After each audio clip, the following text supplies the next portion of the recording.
Thank all of you for taking the time. I just want to know, does everyone see the screen that is up that says Advocacy and Caregiving in Action? If I can just get a thumbs up or come off mute to say, yes, we see it, so we'll know we're good to go. Yes. Thank you. Thank you. Thanks, Lisa. Calvin.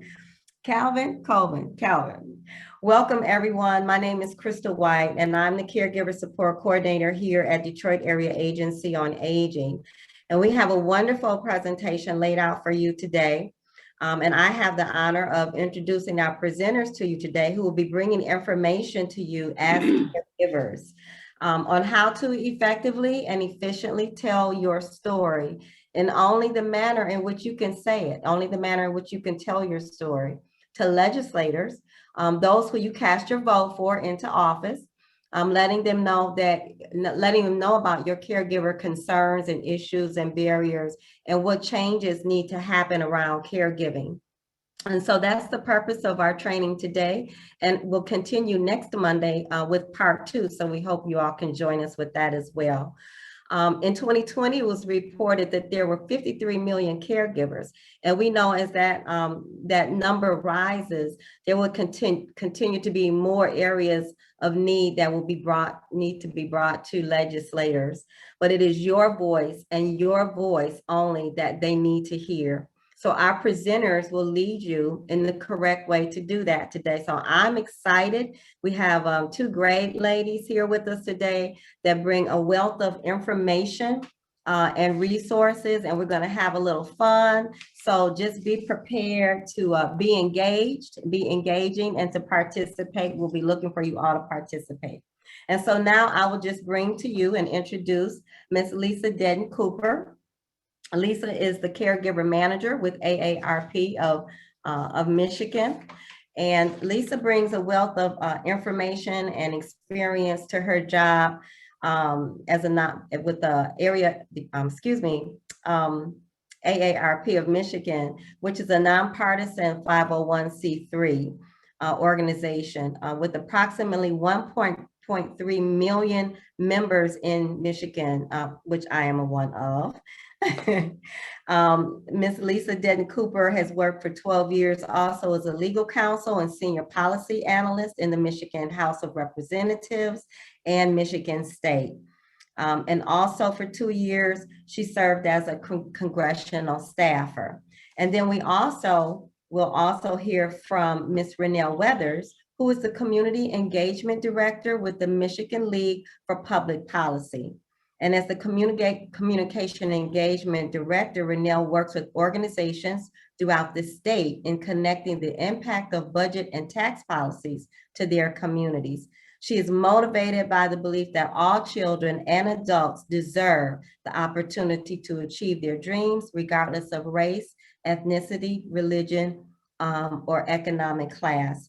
And then lastly, Renelle's career has also been devoted to improving the results for families by promoting access to economic opportunities.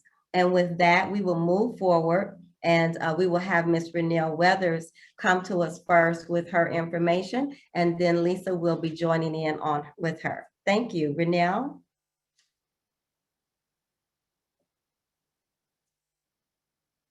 And we'll just be waiting for Renelle to join her screen so that we can follow her PowerPoint presentation. Thank you.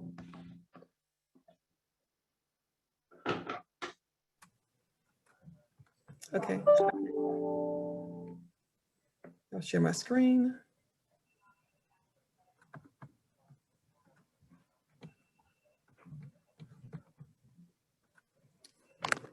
Everybody see? Hopefully it's loading. It's coming. Good. Great.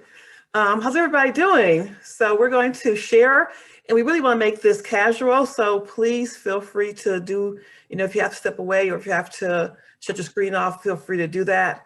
And we also want you to be able to ask questions. So please use the chat function, and Crystal will monitor that. And also, if you prefer, then raise your hands. We want to make sure that you give as many questions and answers as possible. And if not, we'll definitely get back with you to answer those. So So we're going to talk about advocacy and caregiving in action. And Michigan League for Public Policy, I've been there around 10 years, and we really work tirelessly on policy issues that advance economic security and racial equity. And we feel that your zip code should determine how well you're doing your well-being.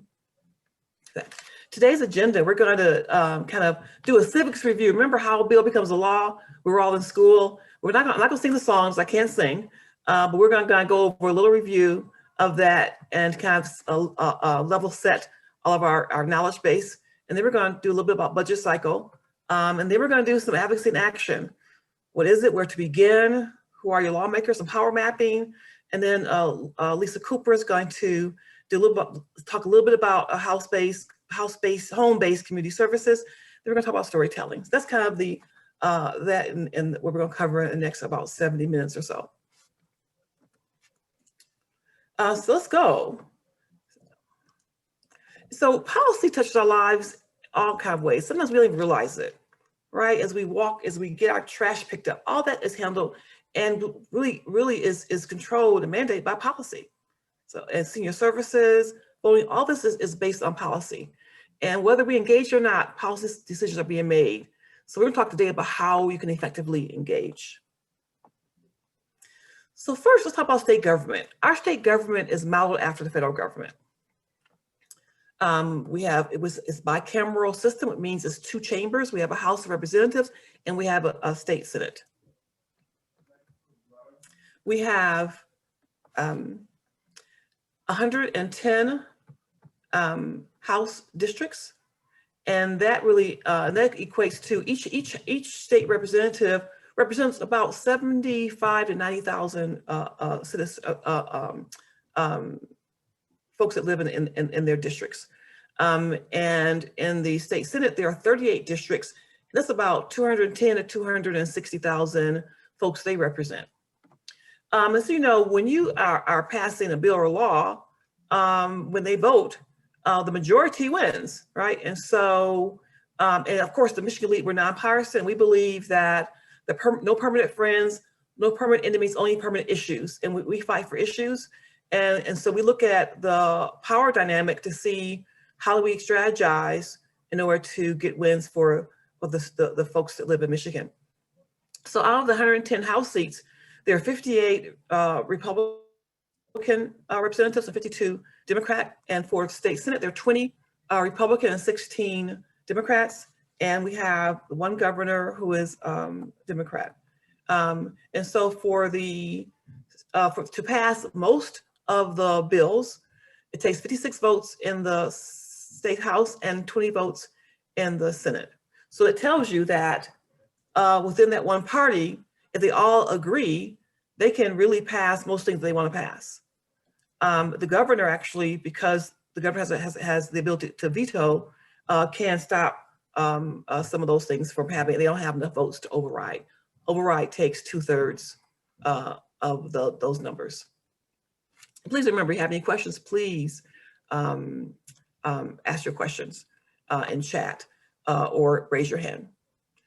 And so in the Michigan House, and a lot of times people don't really know how to find their representative or know about it. And so for the House of Representatives, and we're gonna put this in chat, but you're gonna do a little exercise in a few minutes, but it's house.mi.gov, and you go to your representatives and locate the representatives. And go to representatives, you put in it's best to put in your address, and then that will come up.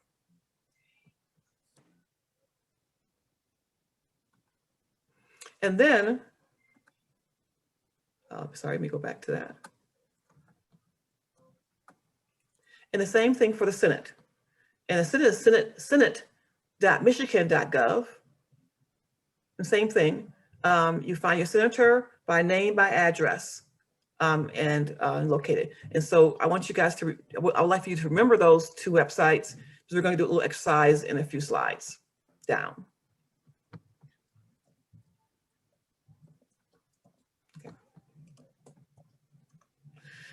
And so also, many of the issues that you're going to be looking at falls under the budget. right? And how do you, and budget is a bill, right? So budget is a bill. And how do you know what committees, whatever, is handled under appropriations? Sorry, didn't do that. It's handled under appropriations. And so you would go to committees. And this is, sorry, this is legislature.mi.gov, legislature.mi.gov. And you go to committees.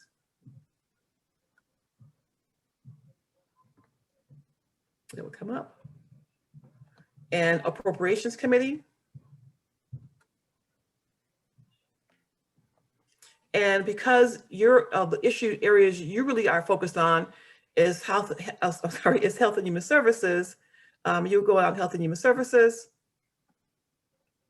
and then look at the committees, and some of your representatives may be on those committees. So it's really important to actually find out what committees your representative is a member of and working in. So we can kind of give you that sense there. And so please, if you have any questions, go there. Go back. Any questions so far, Crystal? Not yet. Okay, cool. And I know sometimes you guys are processing, and so a lot of this information is going to be a little in the weeds a little bit, but really wanted to have you a sense of understanding civics and understanding how to locate the person that represents you. Because they're the ones, they're accountable to you. How do you make sure that they're being accountable? As I mentioned before, I showed you the committees and understanding who's on the committee, and then knowing that there's a clerk at each committee, and the clerk really can be a great asset if you have any questions or anything.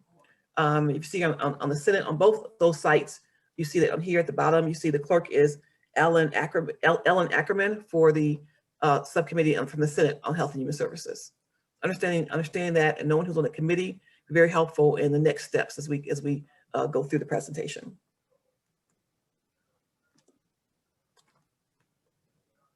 Any questions so far, Crystal? No, ma'am, we're good. Okay. That means everybody is understanding this perfect. Or not, I think they're processing or actually already do it.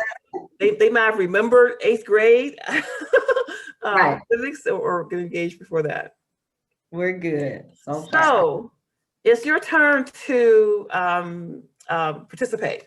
So we want you to locate your representative. And if you already know who your representative is, look at what committees they're on.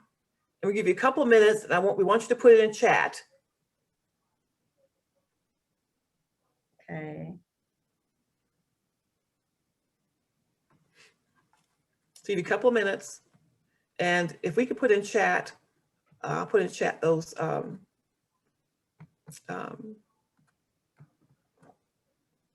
websites. Yep, they were in. Oh, great, thank you. Thank you so much.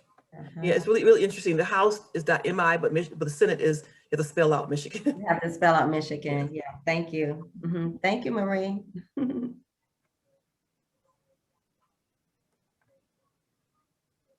Okay. No questions. There we go. Okay, so let me know when you guys find your representative, put them in chat. Put your address in. If you already know them, do that. Also, once you do that, I have 2 other questions to ask you. Okay, we have one, Lisa Grotsky, Okay. a representative. Is it Padma? Oh, it went away. Hold on. Padma Kupa? Padma Cooper, yes. Lisa found hers. Okay. All right, get those fingers going, everybody. In the future, we'll have some prizes for the first one. Got it. And so anyone else locate theirs? Okay, so for now, all I can do is give you a hand clap up there. Okay, yes, yes. Laurel Mallory, Senator from Alessandra. And Lisa gets bragging rights, so. Lisa gets bragging rights, okay. We found, yeah, okay. Stephanie Chang. Okay. Oh, they're coming in now, okay. All right. So Lisa, those are your federal. Who are your state representatives? Alex, we have Alex, Allison Carpenter says Alex Garza and Erica Is it Guess? G-E-I-S-S? Lisa Colvin Geis. said Geis. Yeah, Erica Lisa Geis. Colvin said Betty Jean Alexander. Great. Thank you. Now, for those of you, I have another question for you. Put in chat if you have contacted an elected official before. If you contacted them or if you've attended an event by elected official. Put that in chat. And while we're waiting for that, Marie says Kelly Breen and Ryan Berman. Great. Okay, so now let's see So you guys remember those names as we move forward. I've contacted, so Andrew Miller says, I've contacted my elected officials before. Great. We'll see how many more have. And then I want to see if anyone's gone to an event. Oh, kinship care virtual events, okay? Yep. Great. Thank you. We have an engaged group, Renee. Yes, we do, exactly. Great. Yeah, and U.S. Congresswoman Tlaib and our State Senator Stephanie Chang, they are amazing women and really are doing a lot of work on behalf of their citizens, on behalf of those who live in their districts. In their districts, right. So open legislative day and area 1B legislative event. Great. So when we were doing all this, when we are looking at advocacy and advocating, it's hard to do it if you don't know what the process is, or what kind of what happens when. And so it's hard to disrupt or engage without understanding that and do it effectively. So we're going to spend a few minutes actually going through the budget process a little bit. And a lot of people don't think about, well, the budget cycle is all year. It's not just, you hear the news, we have a full-time legislature. A lot of states don't. A lot of states have part-time. A lot of states have don't meet for every 2 years. So we do have a full-time legislature. And even though, so in most of our timelines about when the budget introduced is done is mandated by our Michigan Constitution. Also mandated by our Constitution is that our budget must be balanced. And so those are key things to understand on the process. So in February, the governor releases a proposed budget, and then the appropriation. What we like to say is that the governor proposes, the legislature disposes. And so part of it is that the appropriation subcommittees breaks up in by departments, right? So Health and Human Services, their subcommittee will be working on that particular budget. And we went through and showed you who some of those groups of folks who do that. And then to that, then April, May subcommittees, they've gone through, they've heard testimonies and things, and then they pass their budget out subcommittee, and then it goes through the full appropriations committee. It's reported out of subcommittee, goes to full appropriations committee, and then usually in late May, early June, it passes both chambers, and then it goes to conference committee. Why conference committee? Because there is rarely a time, I can think of any time, when both the House version and the Senate version have agreed. I've been married, I had my 40-year anniversary yesterday, and my husband and I probably agree maybe 70% of the time, right? So it's very rare, even in a successful relationship, do you always agree? And so when the Senate and House versions don't agree, the items of difference goes to conference committee. And who do you guys think decides what goes to conference committee? I mean, I'm sorry, let me rephrase the question. Who do you think decides who are the conferees on the conference committee? Who decides that? Anybody guess or think about it? You put in chat. You put in chat. Betty Carter, that might have been another. That was legislature. Yep. Let's see what we get. Any comments? Can you give maybe a clue, Renelle, to get them started? Yes. Well, we'll go. Well, it's yes. Thank you. Speaker of the House and the Majority Leader of the Senate. Leadership plays a big role in determining who, what even gets passed when it comes to the amount of a budget. What are those target numbers? Leadership has a big say in that.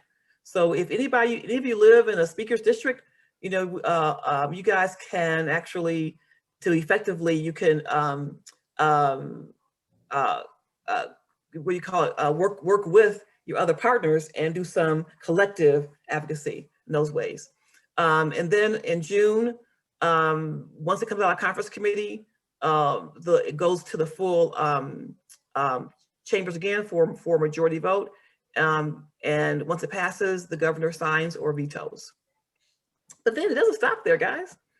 Our fiscal year is October 1st through September 30th, all right? During that time, from June to February, we have October, but it depends on when the budget is passed. That's time for that the next year's budget is being decided or being developed. And so the departments are turning in their funding needs for the next year. And so these are times that we can still keep building relationships. And we'll quickly go through, we actually have some advocacy that can be done during different periods. When the governor releases a budget, that's time you can contact your legislators, right? Sign up for email alerts. And you guys have all received this in email. So this, don't worry about you don't have to take notes. You'll receive all this information in email. During the February, when appropriation committees are, find out who's on the subcommittee. We mentioned before, we showed you the list to find out who's on the subcommittees. And then this is the best time for testimony and to communicate with your legislators. During the next time, when subcommittees are moving through both House and Senate for amendments, continue to contact your legislators about the issues you're concerned about and about the portions of the budget that you support or oppose. And then when it goes to conference committee, find out who's on the conference committees, right? To make sure they understand where you are, what your values are, and what you prioritize. And then once it goes to governor, if something there you don't like, then then advocate with the governor about veto. So there's continuous work to be done all year. And then as I mentioned before, from that June, once that budget is finalized, then you can continue building relationships with legislators. Any questions? A question is, can you repeat the question again? So the initial question that you just asked, where you went through that cycle, what was that initial question? Renelle, how do you know, or how do you follow? Yeah, that question. So basically, who decides who is sitting on those conference committees? Who are the conferees? Who decides who is it? And it's the majority, right? So now the majority is the Republicans are the majority in the Senate, so the Senate majority leader, and then in the House is the Speaker of the House. So they decide who gets on, of course, and they get the majority of folks on those committees. Yes, someone asked a question about redistricting, and that's really why that redistricting law passed in 2018, because people were tired of having their elected officials choose them rather than residents choosing their elected official. And so the redistricting really will be a part of that. And so for 2022, that'll be the first year redistricting takes place as far as the election. And that's really a year that there will be I feel a lot of opportunity there. And we will lose one congressional seat for that. For all the districts, the 38 districts in the Senate, state Senate, the 110 districts in the state House, and then the U.S. congressional districts that are now 14 will go down to 13. Thank you for those questions.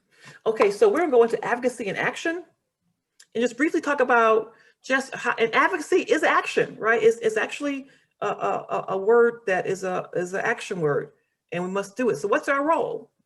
Advocate, educate. You're the expert. I think Lisa Cooper mentioned it earlier, I believe, or might have been Crystal, that you are the expert. No one knows the story. No one knows what's happening in the community better than you. Right. You are the expert. You have, and sometimes they say, well, we have the discipline or the issue area people experts coming in. Well, that's for one piece. you're an equal piece, you're equal expert in that. So your voice is definitely needed in this space. How do we do it? And so I have two definitions here of advocacy: identify, embracing, and promoting a cause. Advocacy is an activity by an individual group that aims to influence decisions within political, economic, and social. Sorry, I'm trying to move my screen. So I can't see all of my screen, but I will get there in a minute. Okay. That's okay. And so, why do we advocate? Let me go back to the other screen, make sure everybody saw that. Okay. Mm-hmm. Why do we advocate? Right? We all, your part right now. DDDA, they want to further their mission, right? They have goals. AARP has agendas and goals, and they're about helping seniors have access to have a quality of life they deserve. They earned and deserve. And so how do you further that mission? Part of it is to advocate for those needs. Changing public policy, right? That's lastly through storytelling, right? Changing culture. And we know through the pandemic, we already understood human suffering. It was really brought to light during the last year and a half for the pandemic. It's a shame it took that to bring it to light. Well, what do we do with it now? How do we make sure that we make sure people understand and don't forget? And so storytelling, relationship building is how you change culture, by building those relationships and continue telling the stories that they need to hear. Mm-hmm. There are three legs of successful advocacy: legislative and administrative advocacy. I've talked already about the governor and the legislators, but also media, and then grassroots organizing. Grassroots, you guys you're the grassroots folks that need to be engaged in this process, and you might not be able to do all three, but one of you may be able to do one. Other may be able to do another. Some people have a contact or be a whiz at social media or know someone who is. But there's ways of not falling on one person, but also leveraging assets that you have and the relationships that you have in order to all do pieces. If we all do one thing, our role together, we really can make things happen. So first, what's the issue? How do we begin, right? Where do we begin? Knowing the issue, right? Understanding what the issue is. And who's affected and how. And you guys already kind of know it. This is about caregiving. So you kind of have an idea about that. You need to kind of narrow it down to something that can be a specific ask. And always, if there's a problem, a decision maker is going to want to ask you, what's the solution? So having a solution is very important when you go to make the ask.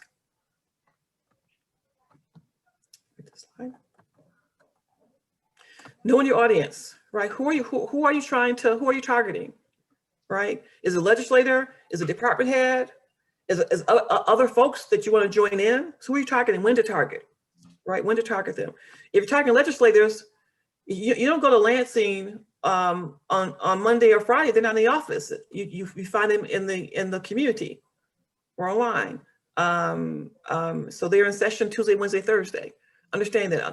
And I tell you what, legislators want to meet with folks. So they don't hide their public schedule. So those are things easy to find. So understand when to target. And then building relationships. This is a big piece of what the league really believes in. Building those relationships. Going to the coffee hours. A lot of times they do things, a lot of things have happened remote. They're doing more things in person now, but showing up those coffee hours, showing up to those events, right? And who and how to influence. Who has the ear of them? It may not necessarily be me. It may be your son, daughter, another friend, a church member, someone you know. Who has their ear? How are they influenced?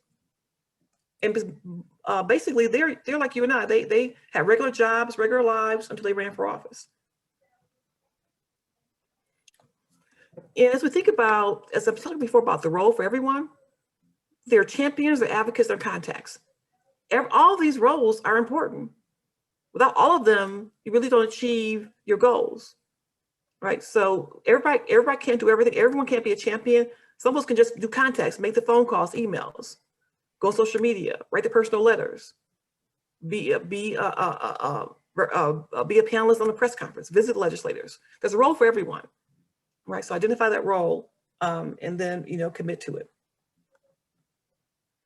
I like this quote by Mark Twain: when you need a friend, it's too late to make one. Now, Crystal, right now, we've known each other maybe a week. And Crystal may give me $5. Lisa Cooper, I've known for, oh gosh, Lisa, I can't remember now. It must be 14, 15 years. And so she will definitely give me $5. Eunice, I don't think so. Or close, right? So really, when you need a friend's plate to make one. So if you want a legislator to agree with you tomorrow, if you never called them before, that's very doubtful, right? And so starting to build a relationship. Now, the ways to get around it is by the mere number of folks calling, those kind of things. But to have a legislator actually listen to you specifically is actually building a relationship over time and being that resource for the legislators. When you contact them, you have this information, and then they may call you back. Oh gosh, and offer to be a resource. Hey, let me know if you have any more questions, right? And be that resource. And then other part is having numbers. Sometimes the issue is so urgent, you don't have time to build relationships. Then you may have to have a high volume of numbers, who makes the calls, who does on social media, and makes those contacts. So who are influencers? Who are the influencers? Scientists influence us, family, friends, right? The job, religion, knowledge, what's happening in the world, what's happening in community. All those things influence, right? My husband was a corporate lobbyist. He never went to visit a legislator without having one of the constituents, one of the residents in their district. Mm-hmm. They understood the power of community, right? So understanding if we galvanize on one issue, it really can cause a difference. 12 calls to an office can start a conversation. I'm not saying it'll change it, but it'll start a conversation. I remember if we got 12 calls to an office, Lisa and I worked together at the time, they said, Renelle, go to community and find out what's going on, what's happening. You know, what have we missed? Mm-hmm. So people think it takes numbers of when you're emailing or doing faxing, and people faxing were mostly email and calls, some of those robocalls, so those are the volumes make a difference. But when you are calling the office on one issue, it can make a difference. A few calls can make a difference. So who are the decision makers you need to influence, right? There's a lot of issues coming up, who you need to influence. And lots of people don't understand it. You start with school. We talk about building relationships. Your current school board are your future state house members, your future congressional members, right? So we're talking about a short game, but a long game too. We got to think about both short and long game. Superintendent, right, of schools, city council, the mayor, county commission, state house, state senate, legislators, governor, federal legislators, right? How many do you know? How well do you know them? Are any former teachers? Is anyone a business owner? So Google, and they don't hide this information. This information is very public, but it actually gives you an inroad to start the conversation, right? It gives you a starting place. If you kind of know what they are.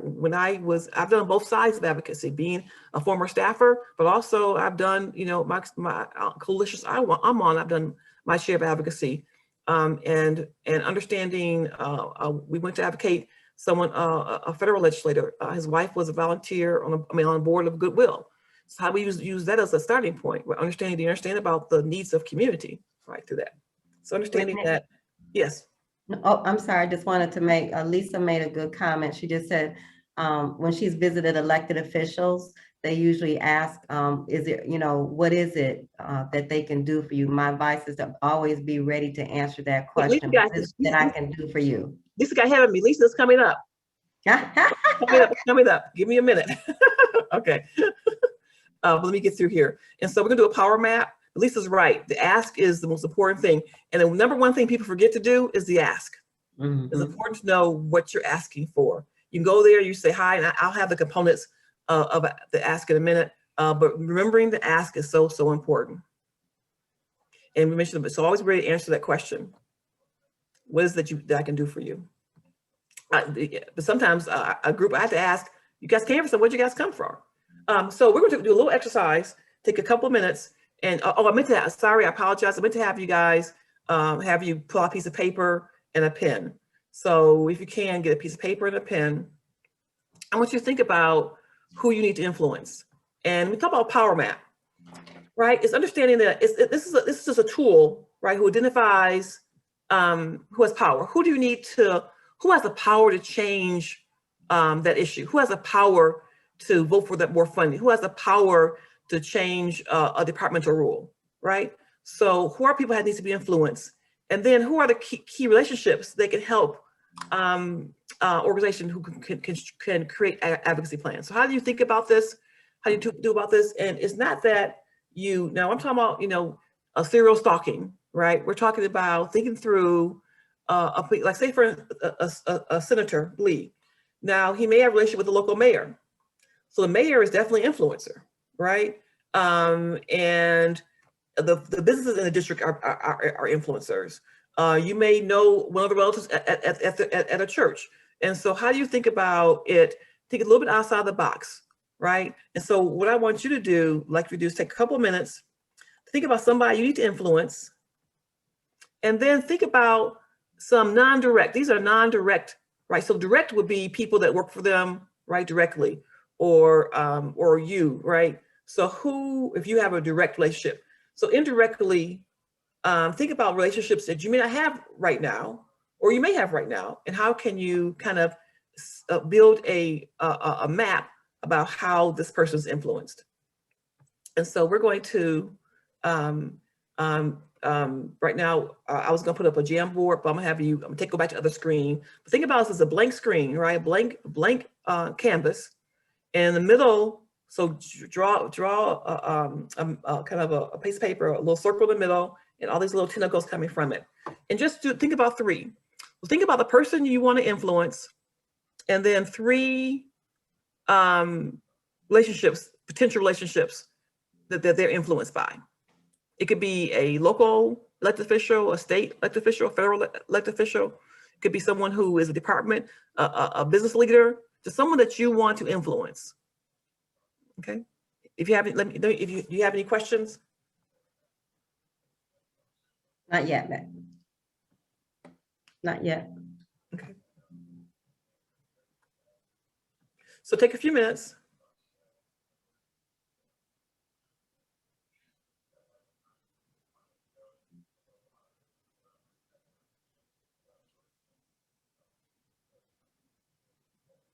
So Renelle, you're saying it could be around a particular area of interest or a need where there needs to be filled or something like that people, yeah. So who so what gap in service, who can change it? Who can make that change? Who do you influence?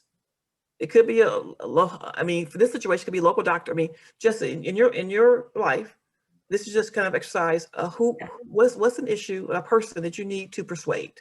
And then try to think of 3 kind of non-direct ways to influence them, or that they may be able to be influenced.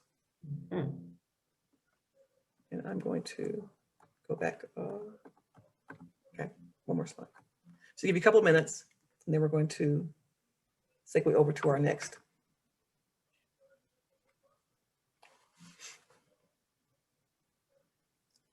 And as you are doing this and finishing, put the name of the person you want to influence, and then in a couple of categories of the connectors, right?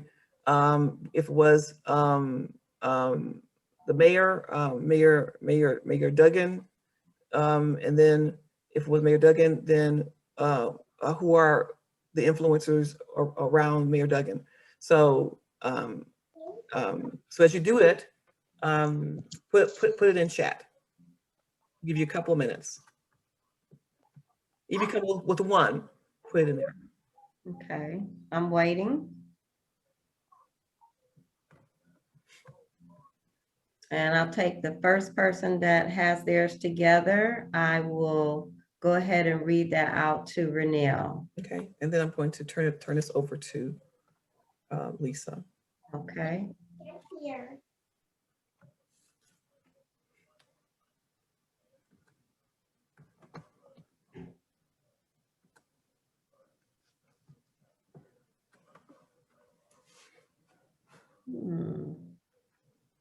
Don't see any yet. Okay.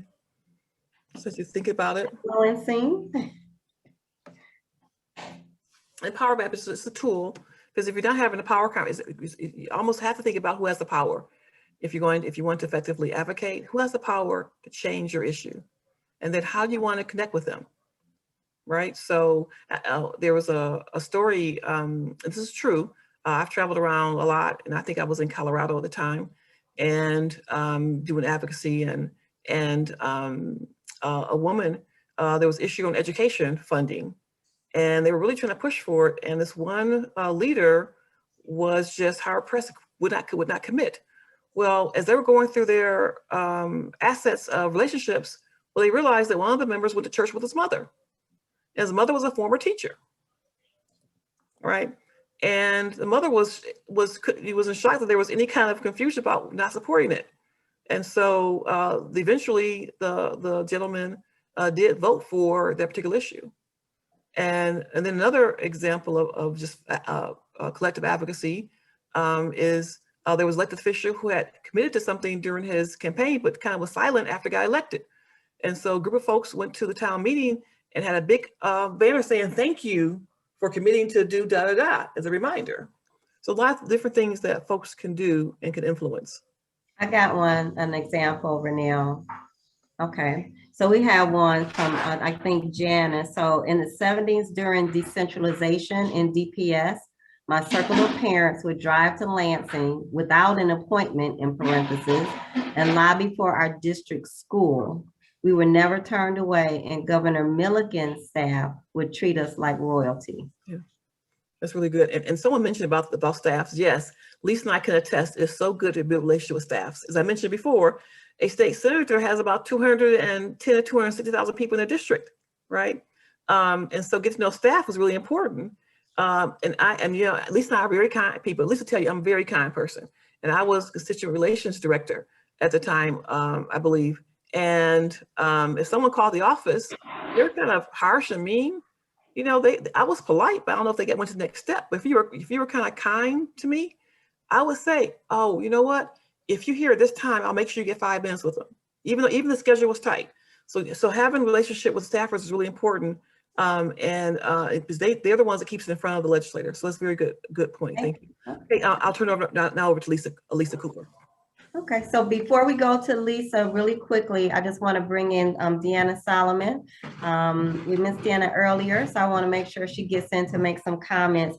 And Deanna is our Director of Fund Development here at Detroit Area Agency on Aging. Deanna?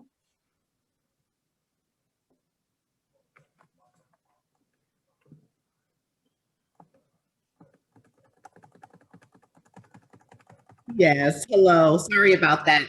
I had to grab my charger. Hi, hello, and welcome everyone. Thank you so very much, Renelle, for your presentation. I mean, it's right on point and right on target with where we need to be when we're advocating for older adults. And I wanted to share just really quickly that as we leave here today and transition to the next presentation, that I've worked in some spaces of advocacy with elected officials, and I've worked with quite a few elected officials, and they really, they do like us to be targeted. And when we connect with them, at least from my perspective and my experience, I've always led with 3 areas. One area, the first thing I do is I always thank them. I thank them for, you know, their time and commitment to the community and their service. And then I find my story or a neighbor's story or someone's story that directly connects with what people value. Most of us here value seniors, we value families, children, education, a quality life. And so being able to share a story that connects with what people value is going to be key. And then, as Renelle said, you got to wrap up with making a specific ask when you know that there's some new legislation on the table that's going to improve the quality of life we'll just say, for example, the kinship care navigator for seniors and families, ask for it. Tell them why you want it, how it's going to impact your life. And I think that last but not least, the one area that I like to remind people of when I'm talking to communities and even one-on-one about advocacy, and that is what is the most valuable resource here in the state of Michigan? Oftentimes people will say, I don't know, is it the water? Is it the Great Lakes? Is it the big three? No, it's the people. I mean, we are the most valuable asset here in the state of Michigan. And if we're not investing and pouring into the people here in Michigan, where does that leave us? And so I usually leave that right there with elected officials, just reminding them of, again, the story, the connection to what we value. And I'm a voter. And so thanking them and expressing their gratitude for them listening to you is how I like to wrap things up when I'm working with elected officials and advocating for older adults in our space here at the agency. So thank you, Crystal, for giving me an opportunity to share and being a little commercial between the presentations. Absolutely, absolutely. And so thanks, Deanna. And so I will bring to you Lisa, and I gave Lisa's introduction earlier, but to Renell's last example, Lisa, if I can start you off with that, Lisa Grosky asked from our activity that Renell just did, could this be an influence to reach Pontiac Mayor Deirdre Waterman? Connectors could be Councilperson Kermit Williams, who we've met during Older Michiganians Day, or state, hold on, it went away as we were changing screens, hold on. Or State Councilman Representative Brenda Carter, married to another council person, Randy Carter. They both attended a grandparents raising grandchildren meeting and support kinship care. So her question is basically, could this be an influence out, as Renell was speaking about? And then you can pick up from there, Lisa. I will add, that was really good. Thank you. Yeah, those are great ideas. And, I do want to just, again say, thank you, Deanna, for your points. And thank you, Crystal, for organizing today's event. And, I always so appreciate the passion and the hard work of Renell and her organization on educating people on how to advocate and how to empower yourselves and others in your community. Mm-hmm. So the part of this conversation that I'm going to focus on for us today here, oops, let's see if you can see my slides there, hopefully, are the experiences that you're going through as caregivers and how you can tell your story, as we're talking about the importance of telling your story in the language that policymakers speak. Because the experiences that you're all going through as caregivers are important. And to the extent that you can share those stories, those experiences with policymakers, we're all better off. If you can do it, that is fantastic. The other people around you who are going through the same experience might not be able to do it because of whatever else is all going on in their lives. So it's all the more important, if you can do it, that you do it, because you're going to speak for yourself and you're going to speak for so many. But to be heard, you need to start, like from what Renell was talking about, you need to start by raising your voice, and you need to know who you're going to talk with, who you're going to direct your voice at. And again, that's kind of the stuff that Renell was talking about, in figuring out who are those people that hold the power to change the thing that you want changed. But the part that I'm going to focus on gets a little bit more into the weeds, but it's the idea that you raise your voice, you found the person you're going to talk to. Well, it's really a good idea. You're going to be more effective if you can speak in the language that they understand. So I want to talk a little bit about helping you with that, how to talk about the experiences that you're going through in the terms that they use in the Michigan legislature in particular.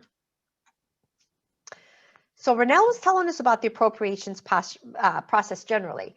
Now, every year, the governor and the Michigan legislature will make decisions about how much funding the state is going to provide for services for older adults in their homes and communities. The services that help people to age in place safely with dignity.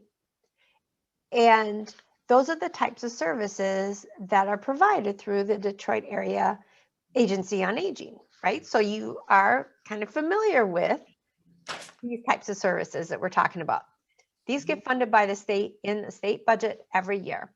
So every year we got to go back and make sure that our message is being heard. So I'm going to gloss through some stuff that's kind of complicated just briefly to kind of get these concepts and words out there.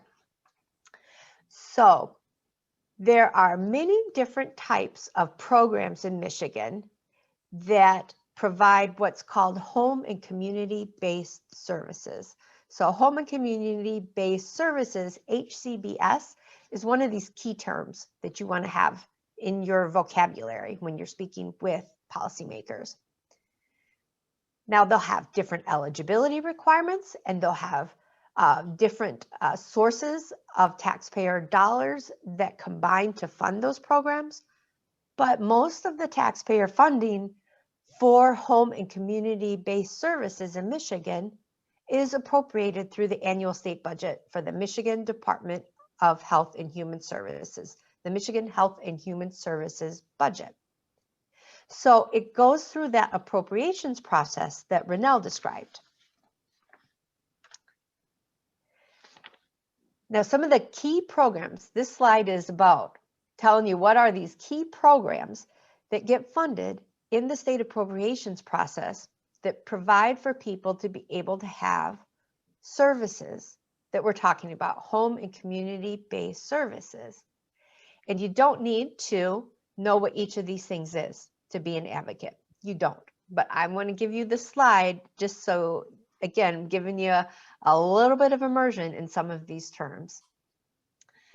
Key one, I think, that you'll want to be thinking about, though, is the second box, the non-Medicaid home and community-based services. These are the types of services that we most think of as being delivered through the DAAA for people who are age 60 and over and caregivers. These are the types of services they get funded by the Older Americans Act, plus state and local funds too. But again, I said, you don't have to be an expert. You don't have to know these details to be an advocate. So I'm going to just move on.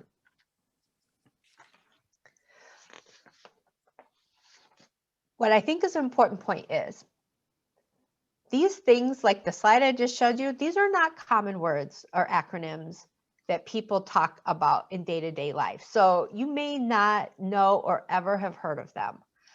But these are the programs that provide the services that you receive, or maybe that you want to be able to receive as a caregiver for an aging parent or a spouse or other loved one, maybe grandkids. So our goal in talking about this today is to help you to start to learn these programs and the terms. So when you tell your story to your state representative and your state senator, you can use these terms. You can sprinkle these terms in, and that will help connect them or connect your story to the items that they are voting on in the state budget every year.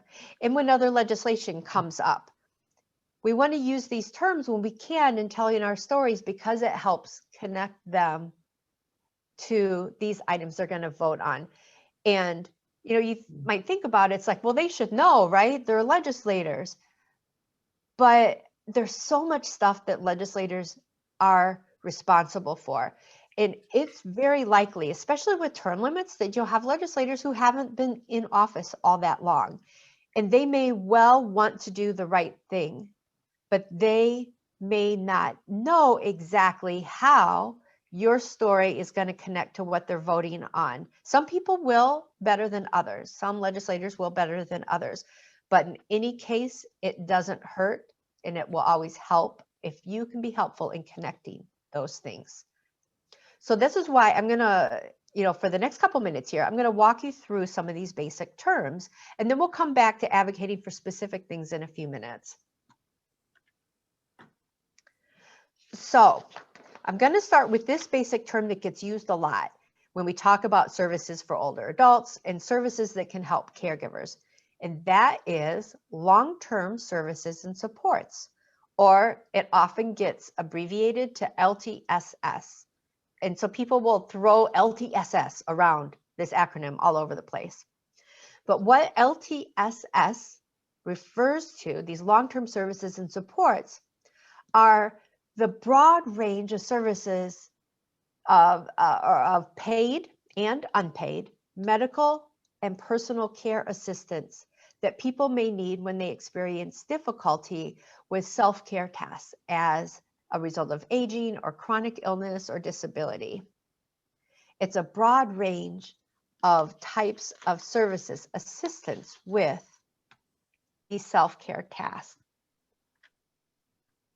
And what I'm talking about, what we talk about in these self-care tasks are referred to, another bit of jargon here, they're referred to as assistance with the activities of daily living.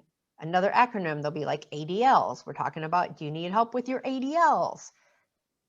Your activities of daily living are kind of the basic things you need to be able to live and get by every day.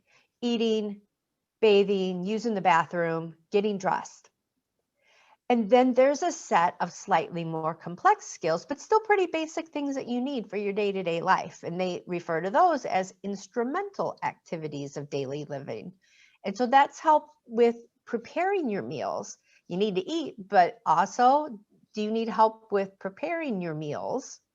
Managing medications, making sure the bills are paid, making sure your house is kept clean, that kind of stuff. And this is not a complete list, but this is an example of some of the big ones. And if you're a family caregiver, you're going to recognize that these are the kinds of things that you're helping your family members with. And, I was going to ask if you could put in chat which of these sorts of activities that you help your family member with. Think about these activities of daily living and the instrumental activities of daily living.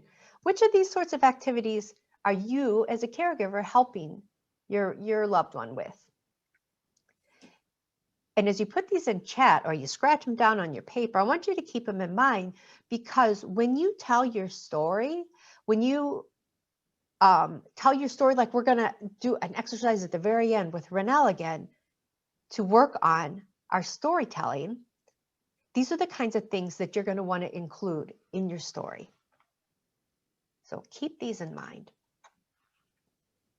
Now, Crystal mentioned actually at the top of the program about the numbers of family caregivers. And so we actually know in Michigan, there's nearly 1.3 million members or family members who are caring for a loved one. And when we talk about the 1.3 million, we're actually talking about caring for an adult loved one, an older adult, or an adult with disabilities who needs assistance with these activities, these self-care tasks that we're talking about.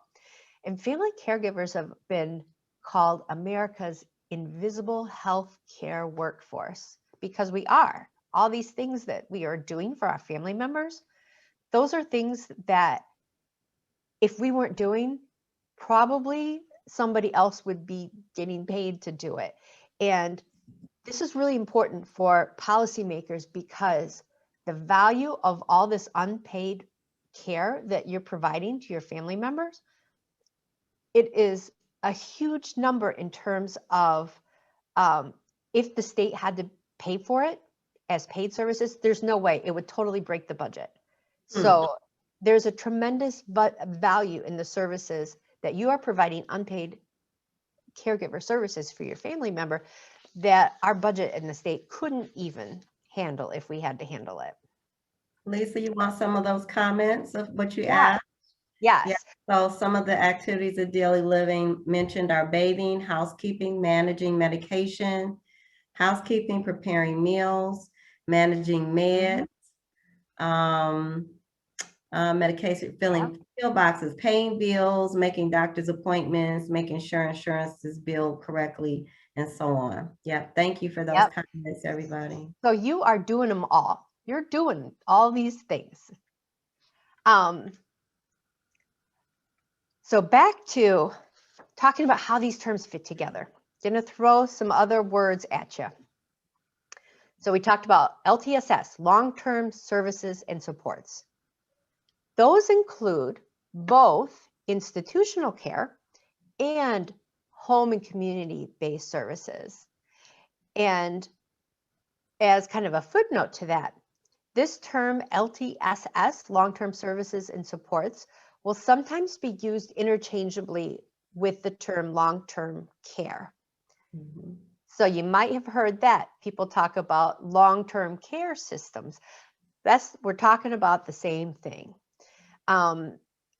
In just kind of in usage, long-term care, that phrase tends to get used more when people are talking about nursing homes, and LTSS tends to be used more when people are advocating for these types of services to be provided in home settings, but they actually refer to the same thing. So when you see something LTSS or LTC, long-term care, long-term services and supports, all talking about the same thing. This is the area that we are all involved in. And again, so, what do these words and acronyms mean? What is home and community-based services, or HCBS? HCBS refers to the types of services that help people with those activities of daily living that we talked about. And specifically, those services being provided to people in their home or community setting, meaning that you don't have to go to a nursing home to get them. So somebody needs assistance with some self-care tasks, they don't have to go to a nursing home. We don't want people to have to go to a nursing home. We want them to be able to get them in their home and community-based settings. And I'm just going to do here, we talked about this a little bit, but just again, reminder of what we talked about. Home and community-based settings includes, or services includes all these types of services that we talked about. Those activities of daily living, you can find the assistance that people get kind of in these categories of types of services.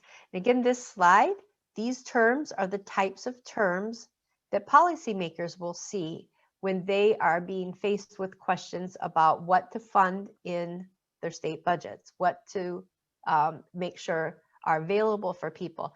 These are the categories of terms that they will see. And our activities of daily living, the things, the services we're talking about, all go in these categories. I'm going to skip one of the little, because for interest of time, one of the other things I was going to ask people to put in chat. But basically, what we're talking about when we advocate for increased access to home and community-based services is these types of services. So these are probably things that you've gotten through the DAAA, or they're things that you might you would like to get services of these sorts, but perhaps there's a waiting list or you don't meet the current eligibility requirements. Mm-hmm. So AARP, we typically urge the legislature to increase access to home and community-based services for older adults through these 3 line items in that State Department of Health and Human Services budget that we've talked about a couple times now. These 3 lines are pretty key. So early, I think it was Lisa Grotsky had put in the chat, it's like you need to be able to articulate what you want. You're going to tell your story. Why is it important? Okay, I'm a legislator and I've heard this story and I feel, the emotion, I feel the need that you have shared with me. What do you want me to do? What am I supposed to do about it? Well, we ask for additional access to these services. We ask legislators, policymakers to put additional funding in the budget to provide these types of services in these budget lines. The My Choice Medicaid waiver program's a big one. The non-Medicaid in-home senior services line in the, what they say, the ASA, the Aging and Adult Services Agency part of that state budget. And PACE is another one that we tend to ask for. And we'll do that because we know that the demand for these services is beyond what the legislature currently appropriates for them. And at the same time, we know that these are the services that people want. We've got all this data. AARP is a power source of data of all sorts. Over and again, we've got studies, data that shows us that the overwhelming number of Michigan residents want for themselves or a loved one, if they ever need long-term care, long-term services and supports, they want to be able to receive those in their own home. In other words, data shows us nobody, like hardly anybody, prefers going into a nursing home. People all want to be able to stay in their own homes and live independently, live safely at home. And this has been the case for a long time, even before COVID. Another term here, I'm going to just throw this in. When we talk about this, another term that people will use is they'll refer to aging in place. Another way they'll interpret this data and talk about it is to say the overwhelming majority of people in Michigan want to be able to age in place in their own homes and communities. So real quick, I want to just mention, again, getting back to the, well, what do you ask for?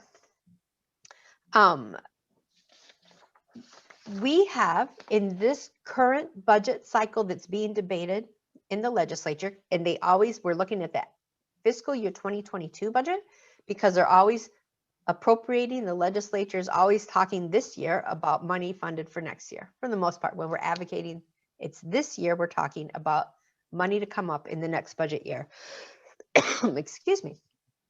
And specific things that we are asking for currently, we're asking for an increase in access to My Choice, that program. And we're asking for increased funding for the types of services that come through the DAAA, these in-home services that are non-Medicaid services. And then we're also asking for the longer term, that we want the legislature to look longer term toward appropriating more of the funds to that go toward providing for long-term care. We want those to go through home and community-based services. Excuse me. Because right now, we use this term rebalancing. Right now, Michigan's system is not balanced at all. Oops. Go back to that slide. Right now, Michigan's taxpayer dollars that go toward long-term care go overwhelmingly to provide care in institutional settings and nursing homes. Less of that funding goes toward providing people care in their homes, in their communities. Even though, again, we've got all this data shows us that for when the state is spending Medicaid dollars, that we can provide services for 3 people in home and community-based settings compared to only 1 in a nursing home because it's that much more expensive.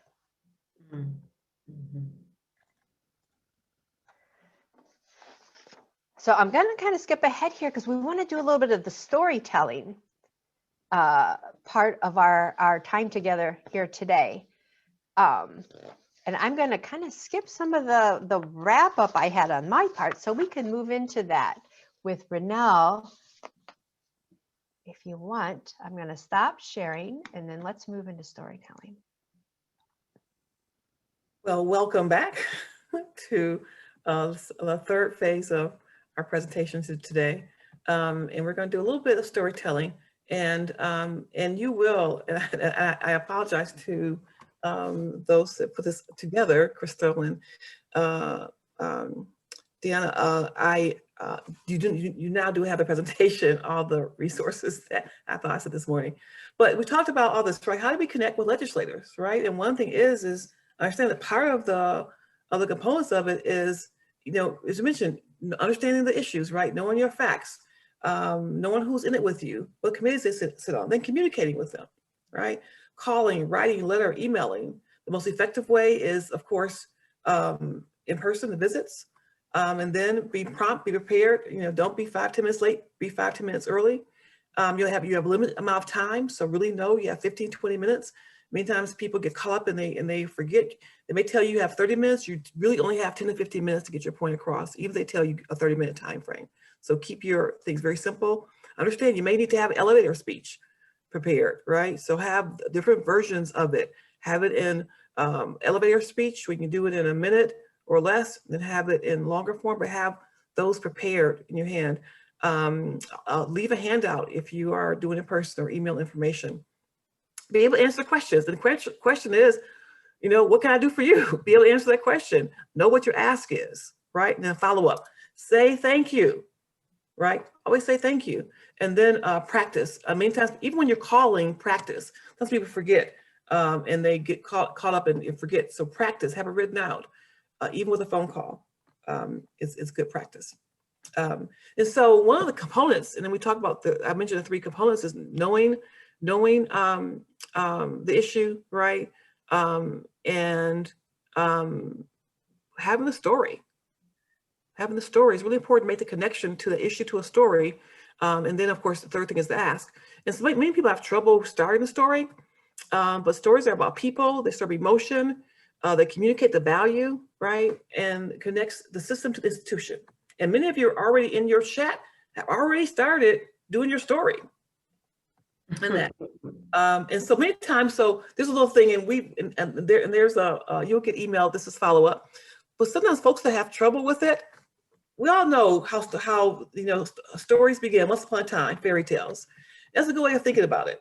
And you have once upon a time, and there was every day until one day, because of this, and because of this, until finally. Ever since that day. Those are your start lines. It's now I'm going to do an example for you of this.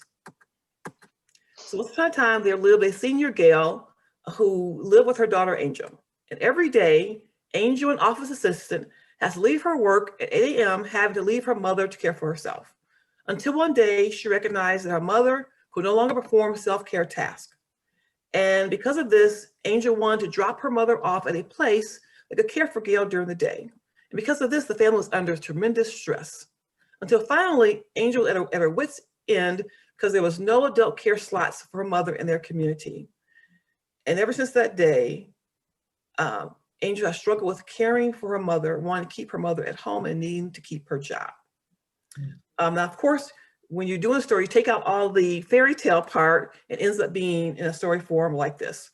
And so this is one way of actually getting you started. Sometimes folks have started just getting started at storytelling.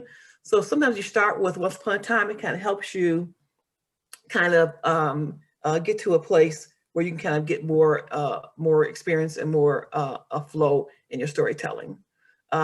So what we were going to do is have you do this. And I'm gonna turn to the other screen. And we're gonna have you do this, but you'll get this in an email. And when you think about it, right? Think about practicing. So once upon a time, there's a lot of different ways of telling it. And there's always a protagonist. There's always folks that have an issue. And there's, and the thing is that, like, why is this issue important, right? And in the end, the daughter wanted to keep her job, right? In addition to wanting to care for her mother. And so one of the, what would be the ask for this? Anyone tell me what would be the ask? So Lisa mentioned several things. It could be funding for what? More money for the program that provides slots in communities, right? So you have a story, then you have the ask. And so know the issue, include your story, and remember the ask. Okay. So just put it all together. Your homework, be prompt, prepared, follow up, stay informed, and stay involved. There's a lot of resources that you'll be given. Please take advantage of them. DAAA, I know they have things for you as well, continue to keep you engaged. So please do that and stay informed and stay involved with the AAA. Questions? I want to respect the time. Should a nonprofit be concerned about putting their 501c3 status in jeopardy by advocating for policies? And that's a really good question. And I'll have Lisa answers too. But that's one of the pieces that's really missing. Nonprofits they must be involved in that. And there's so many, it's so much you have to do in order to be in jeopardy. Yes, you need to know the rules. You can't use government money. If you have to be, and we can forward this information to you. You have to, and the thing is, you always can educate, right? I mean, you can't support any candidate, but you always can educate a policy official. When you are asking them to support an issue or oppose an issue, that's when you have lobbying, and you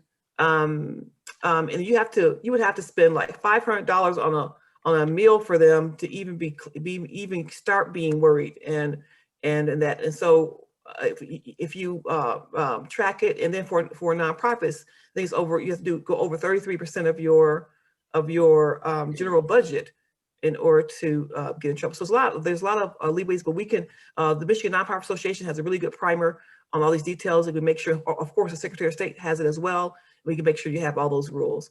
But yes, you need to understand the rules, but not be afraid of them. We really need folks to engage. Lisa, if you want to follow up on that. So, I know time is short, but I was looking in the chat, and I'd like to be able to speak to Lisa Grodzki's questions. Like another quick one, try to get in about suggestions. If someone says they call and they write in their silence. And this is where Renell's Mark Twain quote comes up about the time to make a friend, is not when you need it. You need to be out there making these relationships now and continuing it. But in particular, if somebody writes their legislator and there's silence, if you have the time, what I would suggest is you find out when your legislator is going to have coffee hour, and you show up at coffee hour. You find out where they're going to be, when they're going to be, and you go back. It could just be your letter got lost. They got a bunch of stuff, and maybe there's an intern looking at letters and somehow it didn't get done. You have to plan that you're going to need to go back. Don't accept silence. Keep going back. Right. Okay. Anything else you want to add, Renell or Lisa? Before I just want to leave this quote. The most common way people give up their power is by thinking they don't have any. You do have power. So thank you. Absolutely. Okay. Anything else? I think we're all good. Here's contact information that's there. Again, I just want to say thank you both to Lisa and Renell. I just, divine order. This was the right time to get this done. And so I thank you both for your time and meeting and pulling this together so we could bring this information forward. Thanking my team, Deanna and Chloe behind the scenes. I do have a couple of wrap-ups. Remember, there is a part 2 to this on next Monday. And the part 2 will look at more self-empowerment as a caregiver regarding advocacy. How do you advocate for yourself and the person you're caring for, around systems that you have to deal with, whether it's school systems or health systems, how you get your needs met and addressed at that level, and also infusing some self-care into that presentation as well. And then we do have our poll questions at the end.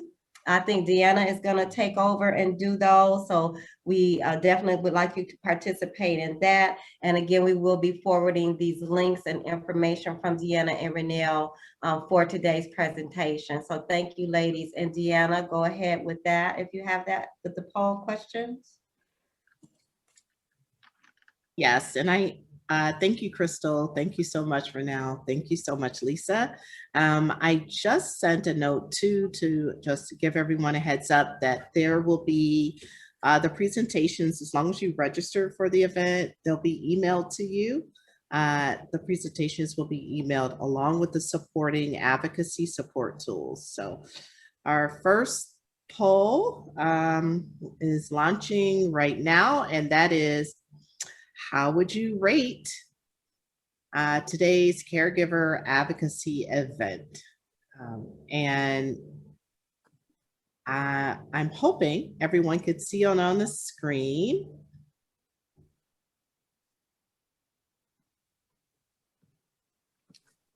And we have 12. Oh gosh, everyone's moving so quickly. So that's the first question is, how would you rate today's caregiver advocacy event? And then the second question is, how likely are you to advocate / contact your legislator about your caregiver concerns? So the polls are coming in, and it looks like we're at 82% have voted today. And let's see if we can get a couple more votes in. We have about 30 seconds left to the poll. And right now, our numbers show that everyone, or 64%, you hear how I said everyone? 64% are extremely satisfied. And wow, 58% are very likely to contact their legislators. Yeah, so we can send the results out as well.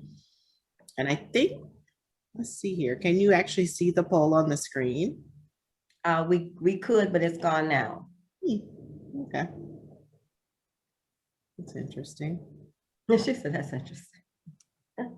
Well, while you're looking for that, I just want to say, just read a couple of the thank you everyone for all you do. That was from Lisa Cooper, for all you do to care for the people in your lives.